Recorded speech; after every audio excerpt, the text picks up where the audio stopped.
მოკლედ, ილონ მასკი ფიქრობს გაერთიანებული სამეფოს ყიდვაზე. დიახ, ინგლისზე და ინტერნეტი გაგიჟებულია. აბა როგორ დაიწყო ეს ყველაფერი? Babylon B, რომელსაც ალბათ უკვე იცნობთ, როგორც სრულად სატირული ვებგვერდი, რომელიც კომედიას იყენებს მნიშვნელოვანი პოლიტიკური საკითხების წარმოსაჩენად. დაწერა ასეთი სტატია. ილონ მასკმა გაერთიანებული სამეფო იყიდა, რათა იქ სიტყვის თავისუფლება დაამყაროს. უყურეთ ამ ვიდეოს, რომელიც ილონ მასკმა ახლახან რეტვიტა.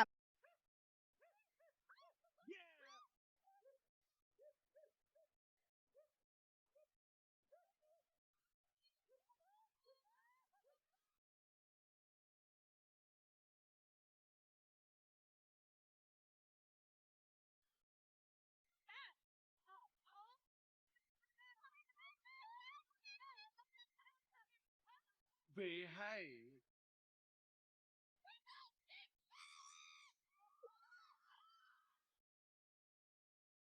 გულისხმობ რა გამბედაობა აქვს ამ ბიჭს, რომ ეს გამოაქვეყნა. საოცარია.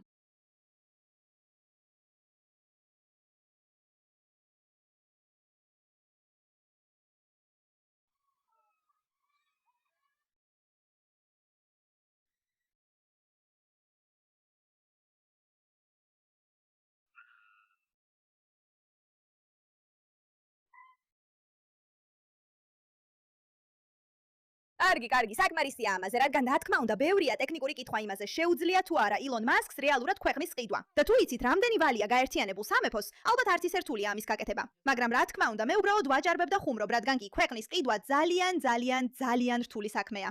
და საერთოდაც არ არის ნათელი, რომ ეს არის ის, რაც ილონ მასკს შეუძლია გააკეთოს. მაგრამ თავარი აქ იდივეა.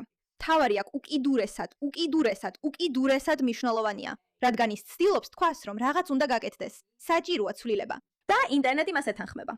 როცა გაიგებ, რომ დიდი ბრიტანეთის ყიდვა მხოლოდ რამდენიმე მილიონი თხის დაჯდება Fox News-ის მიხედვით, ეს არის მითითება გაერთიანებულ სამეფოში ისლამურ გაბატონებაზე. აქ კიდევ ერთი ესეთი საშინელი მიმია, ხო ესეა, სადაც ილონი შემოდის. რამდენია მთელი გაერთიანებული სამეფოსთვის. ავიღებ ინგლისს, შოტლანდიას, უელსს, აქცენტებს თუ იმას, რიგში დგომის კულტურას, ყველაფერს. დაასახელე ფასი, Dogecoin-ი, Tesla-ს აქციები, ან უბრალოდ Venmo-თი გადაგიხდი. ბატონო მასკი. გაერთიანებული სამეფო არ იყიდება. ეს არის სუვერენული ქვეყანა. ეს არ არის თქვენი ონლაინ კალათებიდან ერთ-ერთი. კარგი, მაგარია. რა მოხდება თუ უბრალოდ შევიძინე? მტრული შთანთქმა. სახელს გადავარქმევ X სამეფოთ. სიტყვის თავისუფლების აბსოლუტიზმი ყველასთვის. თე ეხლა არჩევითი. ასევე Big Ben-ს უზარმაზარ X-ად ვაქცევ. აბსოლუტურად არა. ეს აბსურდია. გვირგვინი არ აწარმოებს მოლაპარაკებებს. ნახე ეს. გილოცავთ თქვენო უდიდებულესობა. თქვენ უბრალოდ დათანხმდით პირობებსა და წესებს. გაერთიანებული სამეფო ეხლა სამუდამოდ თავისუფალია. X-ის მომსახურების პირობების ქვეშ. პუნქტი 69. ყველა მონარქია ხდება X Corp-ის შვილობილი კომპანია. კეთილი იყოს შენი მობრძანება ოჯახში, ჩაკ. ახლა ხან უფასოდ შევიძინე გაერთიანებული სამეფო, ჩაკ. ახალი ქვეყანაც გამოჩნდა. ვინ უნდა იყოს შოტლანდიის გუბერნატორი? თქვენი რეზიუმეები კომენტარებში დაბლა. რა თქმა უნდა, ეს ელონ მასკის დაცინვაა და ასევე პრინც ჩარლზის, მეფე ჩარლზის დაცინვაც.